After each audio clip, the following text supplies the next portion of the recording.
Good morning, everyone.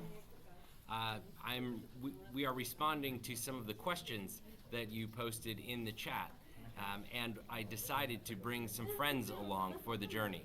I'd like to first introduce my colleague, Clark Kellogg, who also teaches here at UC Berkeley's Haas School of Business, and Stephane Matsushita, who teaches at Tohoku University in Japan, and both design thinking experts.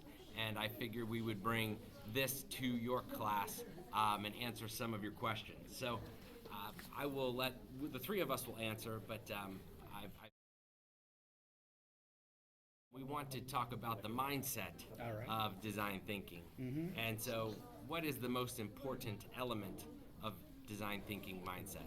Okay, I would like to say that it would be the yes and mindset with the optimism because I think the most important thing in the design thinking is to think a better way to any kind of result or solution or something. So we should think that even it is seemed to be a not so good solution idea, we need to find what would be a good thing in this solution idea and how we can improve it much better. I think that is the most important mindset in design thinking. Yes, and you, Clark, most important mindset. Well, I agree with Stephane's idea, and I would add to it, yes, and the value of curiosity as being much more important than judgment. So curiosity drives all of our work. Without it, we learn nothing, and with it, we have everything to learn. Curiosity is the fuel. And with that, Clark, what would you say, how does design thinking differ from other problem-solving methods? Yes. The principal difference, Jeff, I would say, is that with design thinking, we begin by saying, we don't know the answer. We don't know anything about this, but we're going to find out. And so begins our quest for knowledge. We do research, we do interviews, we call it desk research, where we learn all about the problem space. And then we talk to the users, the people who will benefit from the work we do. And once that is done, we inform all of the succeeding steps with what we learn. Now, other processes are hypothesis-driven, where we think, let's see, I see what that problem is. I know another time it was solved that way, so we'll just take the old solution and implement it with this new problem, even if we don't know exactly all of the components of it. Yeah, good point. And I think that it's different because in design thinking, it's like the scientific method in that you come with a hypothesis, but instead of just trying to prove or disprove that hypothesis, we take a different approach. So how do you approach it, Stephane? Not just prove or disprove, but live in this gray area. Okay, I think the most key point is that not to think how to solve the problem, but how to find the problem.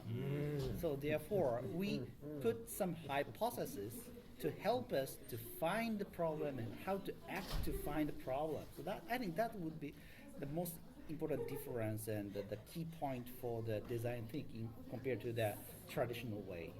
Nice.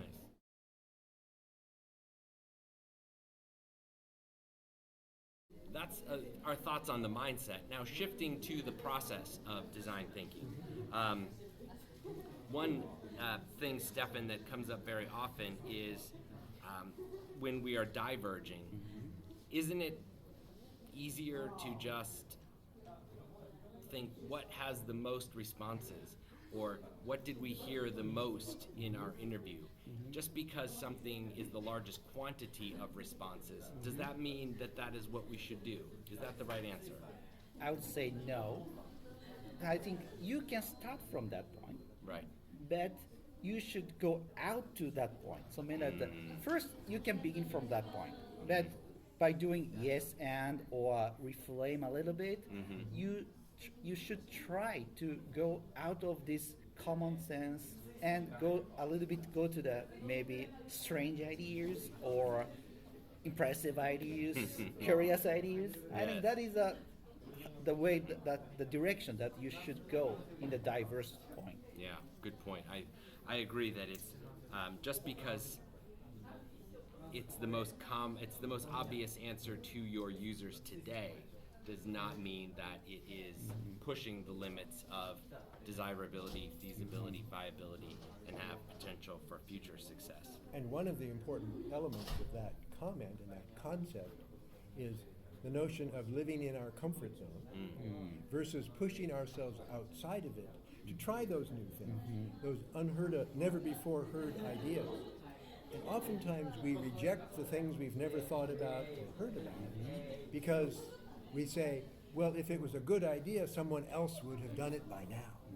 And the fact is that that is a fallacy. It's not necessarily true. It's that no one else has actually had the courage to investigate those new ideas. Yeah. So, Stephane, that leads me to the next question of, if I already know the answer, why can't I just converge? You mean that if you know the answer, I already know the answer. Yeah. I already know. I've been in this I job see. for 10 years. I I see. know how this happens. Why Okay. can't I just converge if I already know the answer? So I think it is just you know one answer, but you don't know the others. So it means that you just know one thing that maybe worked before, but to go in the future, you should know much more answers, and for that you should do a converge in maybe in a different direction. You should push your converge direction maybe to the another way, maybe in the opposite Yes, direction. maybe the Yeah. opposite direction. Yeah. But that's scary, right, Clark, to say, well, the design thinking process is taking me in an opposite direction. Yes. How do we address that? Well, we address it through curiosity and not judgment. The fact that it's, quote, opposite, does that make it bad? No, it makes it opposite. Well, opposite is a judgment that we're making, so that if we apply those kinds of frameworks, opposite or it's never been done before, or we've done it this way in the past and it worked, those are all ways of not really investigating the problem. And as Stephane said, the question is the most important piece of it.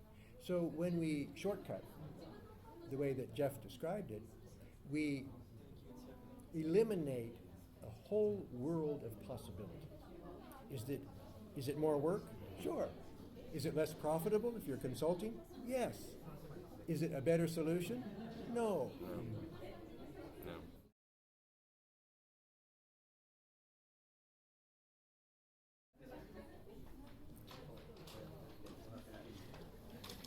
Let's move on to prototyping and testing. So we talked about the mindset, the process, and now we want to ask about prototyping and testing. So some of the questions that came in is, again, Clark, this is a broad question, but you might have an opinion, is how do we test or prove a hypothesis? It's interesting, the student used the word test and prove, and I think they're different. What's your opinion? Well, testing a hypothesis or a potential solution is a process of learning. We try something, we see what happens. We're not in design thinking invested in a yes answer. We're invested in what is true about that solution or the testing of that hypothesis. So that test and prove is a little different. Testing is learning. Proving is coming to conclusion that answer is right. And both are legitimate. We can prove things, but we only prove it by testing and improving and using. And that's how we learn if something is a good answer, a good solution, or a bad one. Yeah. You do a lot of prototyping in your class at Tohoku University. How do you feel that that helps the students as they're testing hypotheses? Well, I think for the student, they can understand by testing hypothesis, making prototype and test with the user, then they can at first can know whether their idea work or not. So, and they can find what should be improved, as Clark said. So, and it is also important to iterate the prototypes, and by doing that, they can understand that testing hypothesis doesn't mean that make a perfect one. Just just make something can be tested, and it helps student to do something and learn from that. Yes. Learn from doing. Learn by doing, Doing, is so yeah. important. To learn by doing. And we can talk all day about an idea, but if we don't build it, we will never truly No. know. Clark, one form of prototyping or hypothesis testing, if you will, is the ask your mother type of approach. And if you're, would your mother like it, or could your mother understand this, etc. Is that a good approach? Are there other approaches? How do you go about that? It's a good approach, and there are other approaches. There we I go. guess- Totally, right? Yeah. I mean, my mom knows some things, but right. Well, our moms know some things, our fathers know some things, our children know some things, and we all know some Yeah. things. And the potential user knows some things, Yes, they do. and that's the voice to trust the most. Now, sometimes one's mom is the user, father, or whatever. Right. But it is in the not so much the voice of what you've heard of and trusted in the past, but the voice of the user that you're working with in the present. And the difference between imagining something and experiencing something is a world of difference.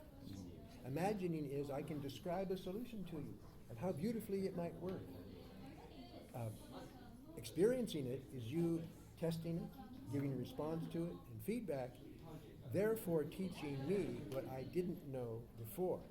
And the more the design thinker can understand about the potential solution from the users, it's, I think, plainly obvious that the product or service or outcome will improve.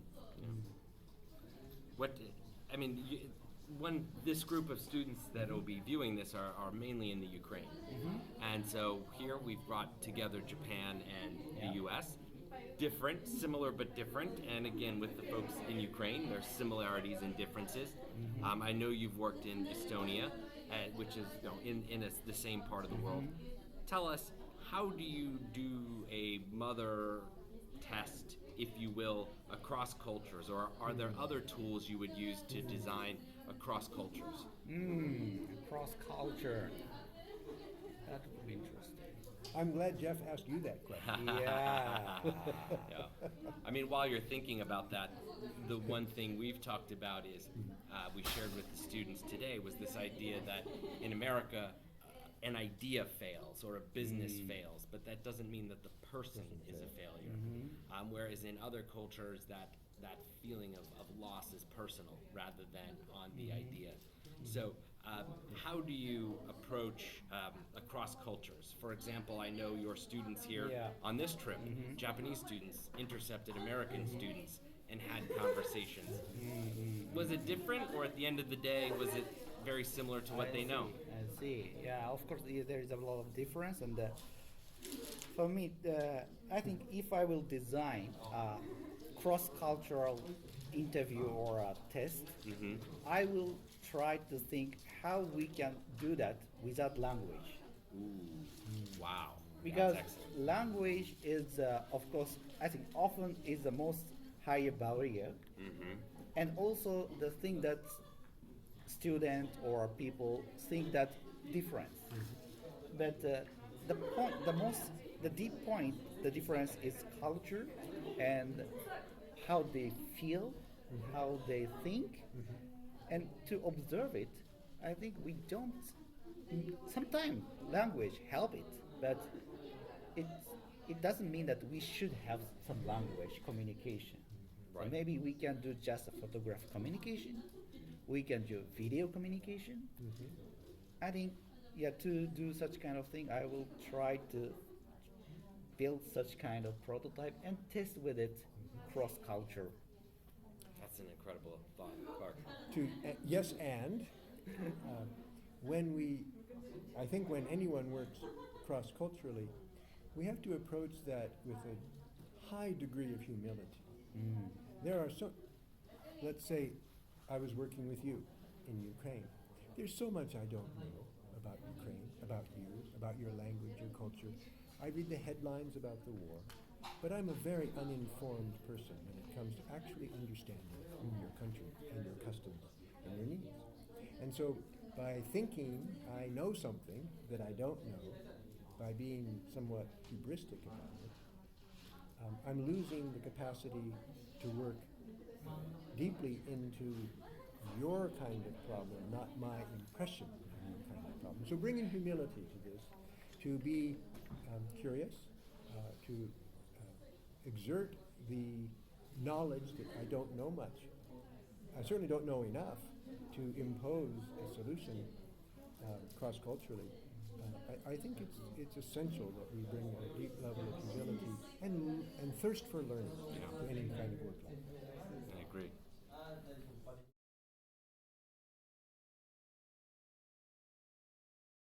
And just to wrap up this short video, we wanted to address the biggest question you gave us, and I think we're all a little terrified to answer this, but we'll do our best. The question was, do you believe that at some point in time there will be no need for innovation, as the life of humans will have achieved the maximum level of comfort? Well, there will be no need for innovation because humans will have reached the maximum level of comfort. Well, the quick answer is no. I don't believe that time will ever come. Why do I say that? And I'm looking forward to having more voices in this, but we've evolved as a species through innovation. Innovation is not new. Humans have been innovating since humans gathered together in tribes. So that it has always been our capacity to think new thoughts, to innovate, that has created the great advances of human life on Earth. It has also been that capacity to innovate, or that drive toward efficiency and profits, that has fueled some bad innovations around greed and power.